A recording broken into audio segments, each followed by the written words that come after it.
பாருங்கள், இட்லி மாவு இது பார்ட் 1 பார்ட் 2. அரிசி மாவு மையறதுக்கு 25 நிமிஷம் போதுங்க. அள்ளுறதுக்கு ஒரு 5 நிமிஷம். நான் 2 கிலோ அரிசி போட்டுக்கிறேன். நீங்கள் குறைவான அளவில் போட்டால் குறைவான நேரம் ஆகும். அடுத்து பார்த்திங்கன்னா உளுந்து மாவு மையறதுக்கு 20 நிமிஷம் போதுங்க. 20 நிமிஷத்தில் மஞ்சிடும். அள்ளுறதுக்கு ஒரு 5 நிமிஷம். நான் அரை கிலோ உளுந்து போட்டுக்கிறேங்க. மொத்தத்தில் 50 நிமிஷம் ஆகும். அடுத்து நம்ம 2 மாவு அள்ளி கரைக்கிறதுக்கு ஒரு 10 நிமிஷம் ஆகும். மொத்தத்தில் 1 மணி நேரத்தில் நாம் மாவாட்டி வெளியே எடுத்துடலாம். ஏற எடுத்து கட்டிடலாம். 1 மணி நேரத்துலேயே இட்லி மாவு அரைச்சி நம்ம ஏற எடுத்து கட்டிக்கலாம். அந்த அரைக்கும் போதே நம்ம மற்ற வேலைகளையும் பார்த்துக்கலாம்.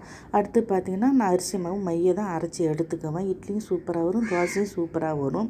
குறைன்னு அரைச்சா தான் இட்லி வரும்னு அர்த்தம் கிடையாது.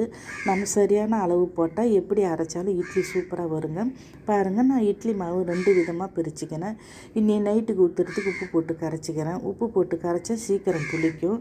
நான் நாளைக்கு மறுநாள் ஊற்றுறதுக்கு உப்பு போடாமல் அப்படியே அரைச்சி அப்படியே ஃப்ரிட்ஜில் வச்சுக்கணுங்க. என் கையால் கரைச்சா புளிக்காது, அதனால் வெயிலில் வச்சுக்கிறேன். இன்னி நைட்டுக்கு ஊற்றுறது பாருங்கள்.